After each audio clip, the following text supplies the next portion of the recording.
नमस्कार, आप देख रहे हैं पंजाब केसरी टीवी। मैं हूं भगवत सिंह। आज हम बात करेंगे चंडीगढ़ म्युनिसिपल कॉरपोरेशन की।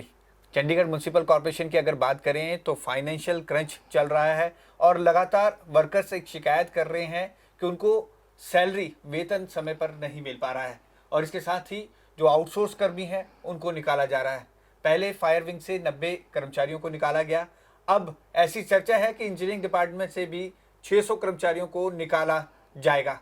इस पर खास बातचीत करने के लिए हमारे साथ पूर्व मेयर कुलदीप कुमार भी हैं। उनसे खास बातचीत करते हैं इस बारे में कि एमसी का ये फाइनेंशियल क्रंच क्यों बढ़ा। सर, स्वागत है आपका पंजाब केसरी टीवी में। सबसे बड़ी बात अगर हम कहें मेयर साहब कि आपके समय में आपने ये बात रखी थी कि नगर निगम में फाइनेंशियल क्रंच चल रहा है, आपके पास जो विकास कार्य करवाने के लिए पैसे नहीं हैं, फंड नहीं है। इसको लेकर लगातार आपने मीटिंग भी की, गवर्नर साहब पे भी गए। अब आज जो नगर निगम के हालात हैं ये क्यों ऐसे बने हैं? सबसे पहले तो आपका नमस्कार सभी दर्शकों को।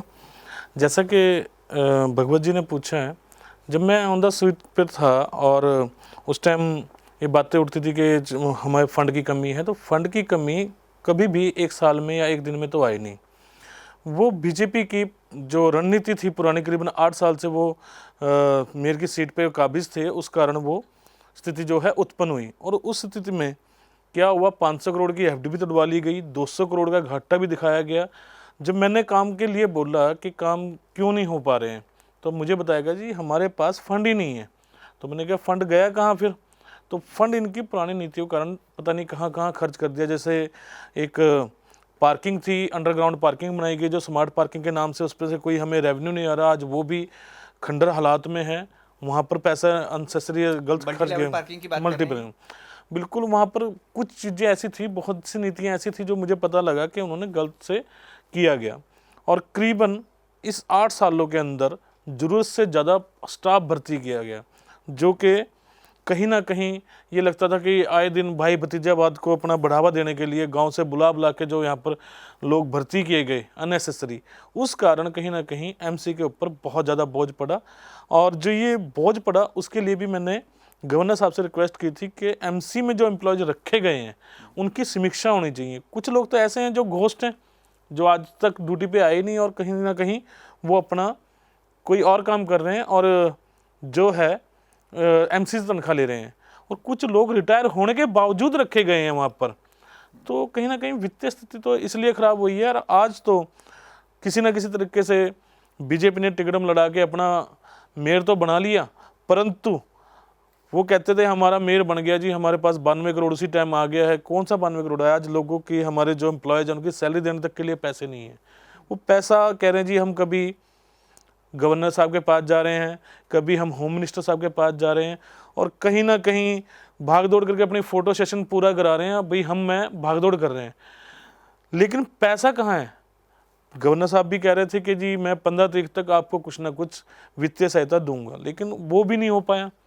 तो आज करीबन हमारे रेगुलर कर्मचारी जो हैं, आउटसोर्स कर्मचारी हैं, जो हैं कॉन्ट्रैक्ट बेस पर जो कर्मचारी हैं, किसी की भी अभी तक 7 तारीख हो चुकी है, सैलरी नहीं आई।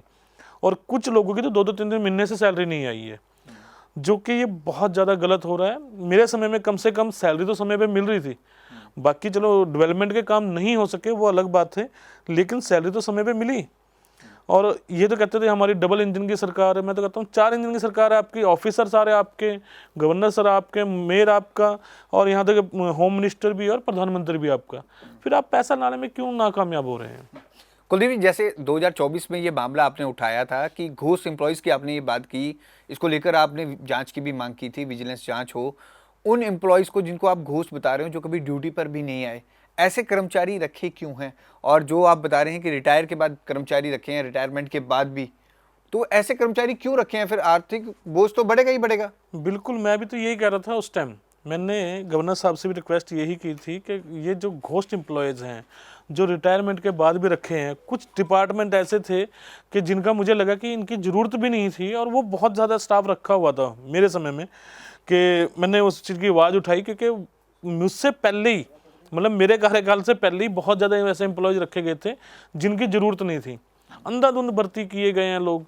मैं अगर खुलेआम कहूँ तो कहीं ना कहीं बीजेपी ने अपनी पूरी धांधली चलाई है, और एमसी को बर्बाद करने में जो सबसे बड़ा हाथ है वो बीजेपी के एज अ मेयर रहे जो 8 साल वो, और आने वाले मेयर भी जो हैं ये भी कहीं ना कहीं बर्बादी की ओर लेके जा रहे हैं। इस हालात में तो मुझे लगता है कि एमसी को बंद कर देना चाहिए।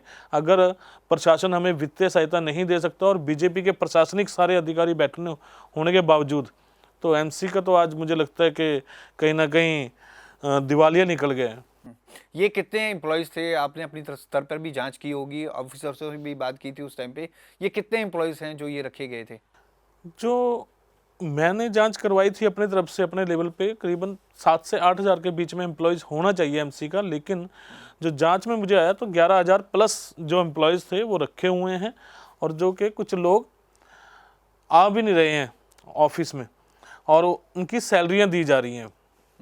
बस ऐसे ही कुछ लोग थे जिनके लिए मैंने शिकायत पत्र भी दिया था कि जो लोग यहाँ काम नहीं करते हैं कम से कम उन लोगों को तो सैलरी ना दी जाए, और उन लोगों से कम ये तो पता किया जाए आपकी ड्यूटी कहाँ है कहाँ नहीं है। वो क्या करते हैं कि जो मुझे पता लगा था उस टाइम कि कुछ लोगों को जैसे कोई हम चेकिंग करने चले गए तो उस टाइम बुला लिया थोड़ी देर के लिए, उसके बाद उसे दिखा के हाँ जी बंदा काम करता है, उसके बाद उसे भेज दिया गया। तो ये चीज़ें काफ़ी थी, तो उसके लिए मैंने कहा था अपने गवर्नर साहब को भी इसके बारे में विजिलेंस जांच होनी चाहिए, जो कि भर्ती बहुत ज़्यादा की गई है। बट ये बात तो ऑफिसर्स के नोटिस में भी होगी, क्योंकि ऑफिसर्स ही देखते हैं, उनकी ड्यूटी लगती है, उनको पूरा आकलन होता है। नगर निगम में ऑफिसरों की पूरी टीम बैठती है। क्या उन्होंने इस चीज़ का आकलन नहीं किया? बिल्कुल उन्होंने भी आकलन किया, लेकिन कहीं ना कहीं कहते हैं ना, जब एक कहते हैं कि कुत्ती चोर ना मिल जाए तो फिर क्या कर सकते हैं, फिर चोरी होनी पक्की है। तो कहीं ना कहीं वो वाला भी है इसमें कि ऑफिसरों को भी कुछ लोग जो हैं वो भी लगे हुए हैं, इसलिए वो भी उन्हें भी पता होने के बावजूद वो भी चुप करके इसलिए बैठे हैं क्योंकि उनके भी कुछ लोग उनमें लगे हुए हैं। अच्छा, मतलब ऑफिसर साथ में ही मिले हुए हैं। बिल्कुल बिल्कुल इसमें। अच्छा, अगर कुलदीप जी आपसे पूछना चाहें कि साल का कितना एमसी को मिलता है, कितना खर्चा आता है, कितना एमसी रेवेन्यू से जुटाता है, इसके बारे में अगर आप डीपली बता सकें। जैसे मेरे समय में 580 करोड़ रुपया हमें सेंट्रल गवर्नमेंट की ग्रांटेड में मिलती है, और हमारा खुद का जो जनरेट था वो करीबन 300 साढ़े 300 है कि हम इतना ही जनरेट कर पाते हैं, क्योंकि हमारे पास जो है सारे सर्विस के जो हैं डिपार्टमेंट हैं, रेवेन्यू बढ़ाने के डिपार्टमेंट हमारे पास बहुत कम है। उसमें होता क्या है कि जो भी हमारे पास सर्विस के चार्जेस हैं, जैसे मान लीजिए हेल्थ का हो गया, सफाई कर्मचारी हो गए, इनसे हमें कोई रेवेन्यू नहीं आना, फायरमैन का इतना कोई रेवेन्यू नहीं आना हमारे पास, और पार्कों के मेंटेनेंस का कोई रेवेन्यू नहीं आना। हमने किसी पार्क पे कोई मतलब फ़ीस नहीं लगाई हुई है कि वहाँ पर पार्कों में घूमने के लिए कोई फ़ीस हो। तो ऐसे ही डिपार्टमेंट हमें दिए गए हैं, लेकिन उसके बावजूद हमने चंडीगढ़ को बहुत सुंदर तरीके से बना के रखा हुआ है। एमसी पूरा अपने एम्प्लॉयज़ के साथ मिल के चंडीगढ़ को साफ सफाई में रखे हुए, उसके बावजूद हमें जो है बहुत ही कम बजट दिया जाता है। जो दिल्ली फाइनेंस कमीशन की तरफ से हमें मिलना चाहिए 30%, हमें 30% भी नहीं दिया जाता। पिछली बार 6400 करोड़, हाँ 6400 करोड़ रुपया चंडीगढ़ का बजट आया, उसमें से हमें दिया गया सिर्फ 580 करोड़ रुपया। इस बार 8000 करोड़ कुछ आया, उसमें से हमें दिया गया 625 करोड़ रुपया। तो 30% के हिसाब से ही हमारा अगर लगाएं तो पिछले साल ही हमारा 1700-1800 करोड़ रुपए आना चाहिए था, हमारा जो बनता हक है, लेकिन वो भी नहीं दिया गया। उसके बावजूद कहते जी एमसी काम नहीं कर रही। तो कहीं ना कहीं ये प्रशासनिक जो है ये भी कहीं ना कहीं हमें जो है एमसी को सोतेले बेटे की तरह व्यवहार किया जा रहा है कि एमसी पे सारा बोझ एमसी के ऊपर है, और जो कमाई के जो साधन है वो सारे एडमिन के पास हैं। अब एडमिन हमारा जो है, जो मैं अपने कार्यकाल में देखा कि एडमिन जो है सिर्फ 200 किलोमीटर सड़कें ठीक करता है और एमसी करीबन 2000 किलोमीटर सड़कें ठीक करती है। उसके बावजूद आरएलए जो है एडमिन के पास है। तो ऐसे ही कुछ डिपार्टमेंट जो हैं, मैंने भी डिमांड की थी कि हमें आरएलए दिया जाना चाहिए, क्योंकि सड़कों की सबसे ज़्यादा रिपेयर तो हम कर रहे हैं, सबसे ज़्यादा वर्क हम कर रहे हैं उसके ऊपर, तो हमें दिया जाना चाहिए वो चीज़ तो जिसके लिए हम काम कर रहे हैं, लेकिन वो नहीं दिया गया। ऐसे ही मतलब लगा लीजिए हमारा जो बजट है, बजट के मुताबिक हमें पैसा नहीं मिलता, तब का इस कारण हमारी एमसी जो है आज इस हालात से गुजर रही है। मेरे साहब, आपके कार्यकाल में एक बात उठी थी कि प्रॉपर्टी टैक्स का पैसा नहीं आ रहा है। सभी जितनी भी सरकारी बिल्डिंग्स हैं उन्होंने टैक्स जमा नहीं करवाया है पिछले काफ़ी समय से, और वो करोड़ों में टैक्स था। आपने एक लिस्ट भी बनाई थी, काफ़ी देर तक उस पर मीटिंग भी हुई ऑफिसर्स के साथ और नोटिस भी भेजा गया था।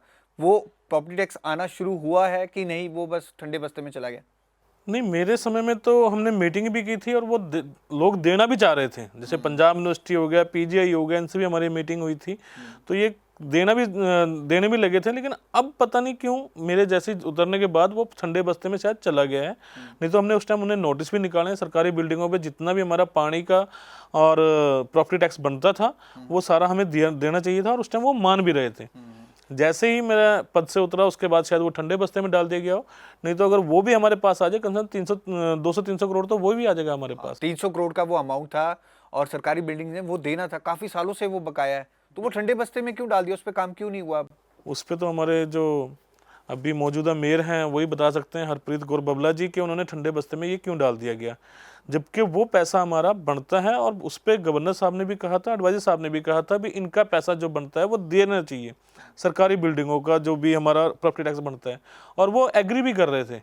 तो अब पता नहीं क्यों ठंडे बस्ते में डाल दिया गया। आपकी सभी से बात होगी थी, पंजाब यूनिवर्सिटी पीजीआई में सभी से बात होगी थी, वो देने को तैयार थे पैसे? बिल्कुल, हमारी मीटिंग हुई है, उस टाइम अमित कुमार जी ही थे।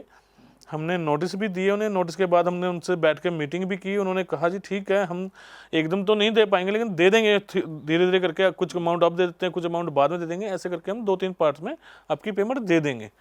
तो अब वो ठंडे बस्ते में चला गया, उसका मुझे कुछ अंदाज़ा नहीं है कि वो ठंडे बस्ते में क्यों डाल दिया गया। शायद बीजेपी के शायद कोई अधिकारी होंगे, तभी उन्होंने ठंडे बस्ते में डाल दिया गया ये। अच्छा, एक बात प्रशासन हमेशा कहता है कि एमसी को अपने लेवल पे भी रेवेन्यू बढ़ाना चाहिए। रेवेन्यू बढ़ाने वाले जो डिपार्टमेंट हैं उन पर काम क्यों नहीं होता? अगर हम किसी भी चीज़ में बात करें, एमसी के पास भी बहुत सारा कार्यभार है जिससे रेवेन्यू आ सकता है, उन पर काम क्यों नहीं होता इमीडिएटली? सुझाव सब देते हैं, हम हाउस मीटिंग में देखते हैं सारों ने सुझाव दिया, सब एग्री भी करते हैं, लेकिन उस पर काम नहीं होता। अब भी अगर मैं एज ए चेयर पे था तो रेवेन्यू बढ़ाने की बात तो उन्होंने बिल्कुल ठीक की, रेवेन्यू बढ़ाना चाहिए। लेकिन रेवेन्यू बढ़ाना कहाँ से चाहिए? वो कह रहे हैं प्रॉपर्टी टैक्स बढ़ा दो। प्रॉपर्टी टैक्स तो अब इतना बढ़ा दिया गया है कि ईडब्ल्यूएस मकानों पे भी लग गया है। उसके बावजूद वो कहते हैं जी और बढ़ा दो प्रॉपर्टी टैक्स। ईडब्ल्यू मतलब इकोनॉमी वेल्थ से जो कमज़ोर होते हैं लोग, उन्हें अनुदान के तहत वो मकान दिए जाते हैं, उन पर भी प्रॉपर्टी टैक्स लगा दिया गया है। तो चंडीगढ़ में बचा कौन है? और उसके बावजूद कह रहे हैं जी और बढ़ा दीजिए प्रॉपर्टी टैक्स। कहाँ से बढ़ा रहे? लोगों को मारना थोड़ी ना है भाई, इतना प्रॉपर्टी टैक्स बढ़ा रहे हो आप, कहाँ से बढ़ाएंगे? हमारे पास तो सिर्फ एक प्रॉपर्टी टैक्स साल में एक बार आना है, फायर का एक बार आना है, हमारे पास जो एनओसी देते हैं, हमारे पास ले दे के एक सिर्फ वाटर बिल है जो पर मंथ या 2 महीने के बाद हमारे पास आता है। उसमें हम कितना जनरेट कर लेंगे? या पार्किंग लगा लीजिए, उसमें हम कितना जनरेट कर लेंगे? हमारे पास जो डिपार्टमेंट है, मैं पहले भी आपको बताया कि हमारे पास सर्विस के ज़्यादा डिपार्टमेंट हैं, हम लोगों को सुविधा ज़्यादा मुहैया कराते हैं, लेकिन इनकम वाले जो डिपार्टमेंट हैं वो एडमिन के पास है। उन्हें हमें 1-2 डिपार्टमेंट अभी देना चाहिए, क्योंकि ये एमसी की जो बनता हक है वो मिलना चाहिए। मेरे साहब, आपने आरोप तो बहुत लगाए हैं, बीजेपी पे आप आरोप लगा रहे हैं, लेकिन जब आप 1 साल पूरे चेयर पे बैठे थे, इन सभी चीज़ों की लिस्ट आपके पास आती थी, सभी बातें आपके नोटिस में आती थी, उस समय ये काम क्यों नहीं हो पाया? क्या मेयर कमज़ोर होता है ऑफिसर्स के आगे, वो स्टेप नहीं ले पाता? उस टाइम पर ये एक्शन क्यों नहीं लिए गए? जो प्रॉपर्टी टैक्स का मुद्दा था, रेवेन्यू बढ़ाने की बात थी, क्यों नहीं लिए गए? अगर मैं आज आपके चैनल के माध्यम से एक बात कहना चाहूँ तो मुझे कोई गुरेज नहीं है। मेयर जो है फर्स्ट सिटीजन ऑफ पर्सन है, लेकिन पावरेज जो है सारी कमिश्नर साहब के पास है। वो कहते हैं ना, ये एक बात मुझे सामने आई थी कि जो मेयर है बिना दांतों का शेर है। ये तो चाहकर भी अपने एक पीएन की बदली तो नहीं कर सकता, उसकी बदली करने के लिए भी कमिश्नर साहब को बोलना पड़ेगा। और ऑफिसर मेयर की बात को इतना वो सोचते हैं कि यार किया नहीं भी किया तो हमारे ऊपर कौन सा एक्शन होना है कोई। जबकि मैंने कुछ ऑफिसरों को लिख के भी दिया था, कुछ ऑफिसर ऐसे भी थे जो कि मेयर की बात को सुना अनसुना कर देते थे, उसके बावजूद आज तक उनके ऊपर कोई कार्रवाई नहीं हुई। तो कहीं ना कहीं मेयर को उपाधि तो बहुत बड़ी है, डूजे रिस्पेक्ट, लेकिन उसे पावरें नहीं जो होनी चाहिए मैरिज काउंसलिंग के अंदर, वो नहीं है। और वो ना होना कहीं ना कहीं मेयर को एक कमज़ोर साबित करता है कि मेयर अपनी बात प्रॉपरली वहाँ पर नहीं रख पाता जो रखनी चाहिए। क्योंकि मेयर का कार्यकाल भी छोटा होता है, जैसे ही वो चीज़ें समझता है तब तक चीज़ें पलट जाती हैं। ऊपर से ये ऑफिसर्स नहीं चाहते हैं कि मेयर इतना पावरफुल हो, इस लेवल पे काम कर सके। बिल्कुल, ज़्यादातर देखिए जो लोग नवे हैं, जैसे मैं भी राजनीति में नया हूँ, तो 1 साल के लिए तो मुझसे ऐसा समझते हैं कि 1 साल में से जब तक समझ आएगा, जब तक इसका कार्यकाल बीत जाएगा। ऐसे ही हमारे जितने भी मेरे बने सरबजीत कौर जी, अनूप गुप्ता जी और अब जो हमारे हरप्रीत कौर बबला जी हैं, ऐसे ही सभी ऑफिसर ऐसे ही करते हैं सब मेरे के साथ कि इतना जब तक इन्हें समझ आएगा तब तक कार्यकाल ही खत्म हो जाएगा। जब वो ऑर्डर देने की बारी आती है जब तक तो वो कार्यकाल ही खत्म कर देते हैं, और ऑफिसर जो हैं कहीं ना कहीं मेरे को मिस गाइड या मिस लीड करके उसका पूरा साल ऐसे ही गुजार देते हैं। एक आपसे बात समझना चाहेंगे कि एमसी को कितना मिलना चाहिए? जो 580 करोड़ आपने बोला, इस बार 604 करोड़ रुपए का अमाउंट मिला है, कितना मिलना चाहिए वैसे एक्चुअल में, जिस हिसाब से खर्चे वगैरह आपने सब कुछ देखा हुआ है? नहीं देखिए ना, ऐसा है, हमारा दिल्ली फाइनेंस कमीशन की रिपोर्ट के अनुसार हमें 30% मिलना चाहिए। चंडीगढ़ का हमारा 8000 करोड़ आया, तो 8000 करोड़ के हिसाब से हमें 30% का भी अगर देखा जाए तो 2000 करोड़ के करीब हमें पैसा मिलना चाहिए। लेकिन ऐसा नहीं हो रहा है, हमें दिया जा रहा है सिर्फ जिंदा रखने के लिए थोड़ा सा पानी, कि यार आप इसमें बस मरोगे नहीं, आप जिंदा रहोगे। तो हमारा जो 30% हमारा जो बनता है वो दिया जाए। 2000 करोड़ करीबन हो तो एमसी, मैं कह रहा हूँ चंडीगढ़ आज कहीं ना कहीं स्वच्छता संरक्षण में भी पिछड़ गया है। क्यों पिछड़ गया?